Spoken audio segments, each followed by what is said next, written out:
அதாவது உடல் பருமன் அளவுக்கு அதிகமாக வைத்துள்ளவர்கள் பாத்தீங்கன்னா இவங்களுக்கு ஹார்மோனல் இம்பேலன்ஸ் நிறைய நடக்கும். இதனால் பாத்தீங்கன்னா பாடியில இருக்கிற செல்கள் எல்லாம் இன்ஃபிளமேட்டரி சேஞ்சஸா மாறி இவை டிஎன்ஏ டேமேஜஸ் நடப்பதற்கு அதிக வாய்ப்புகள் உள்ளன.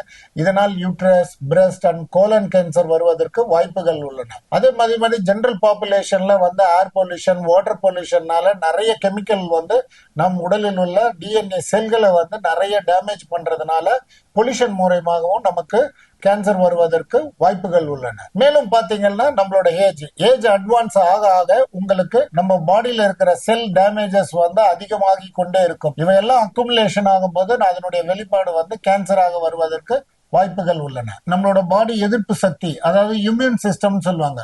யார் ஒருவருக்கு வீக்காக இம்யூன் சிஸ்டம் இருக்கிறதோ அவர்களுக்கு சான்சஸ் கண்டிப்பாக கேன்சர் வருவதற்கு வாய்ப்புகள் உள்ளன. நோய் எதிர்ப்பு சக்தி உடலில் வைத்துள்ளவர்களுக்கு நிச்சயமாக செல்கள் டேமேஜை தடுக்க முடியாததுனால செல் ப்ராலிஃபரேஷன் மூலம் டேமேஜஸ் நிறைய நடந்து இவைகள் கேன்சர் செல்லாக உருமாறுவதற்கு காரணமாக அமைந்து விடுகின்றன. ஹார்மோனல் சேஞ்சஸ் மூலம், அதாவது ஏர்லி மெனார்கே, லேட் மெனோபாஸ் இது போன்று உள்ளவர்கள் பெண்களுக்கு பாத்தீங்கன்னா வாய்ப்புகள் ஹார்மோனல் அவங்களுக்கு ஓவர் டிரைவ் ஆகிறதுனால அதிக கேன்சர் வருவதற்குண்டான வாய்ப்புகள் உள்ளன. பொதுவாக இது போன்ற விஷயங்களை உணவு முறைகள் நீங்கள் மாற்றிக்கொள்ள வேண்டும். உங்கள் எடுக்கும் உணவில் வேக வைத்த காய்கறி, கீரைகள், பழ வகைகள், நார்ச்சத்து நிறைந்த உணவு வகைகள் மற்றும் நிறைய ப்ராசஸ்டு ஃபுட் இல்லாத, ஸ்பைசி ஆயிலி ஃபுட் இல்லாத உங்களோட லைஃப் ஸ்டைல் கம்பல்சரி நீங்க நார்மல் என்வாயன்மெண்ட்டுக்கு ஏற்ற மாதிரி பொல்யூஷன் ஃப்ரீ ஜோன்ல நீங்க உங்களோட வாழ்க்கையை அமைத்துக் கொண்டால் இது போன்ற கேன்சர் செல்கள் உற்பத்தி ஆவதை நம்மளால் முடிந்த அளவுக்கு தடுத்து விடலாம்.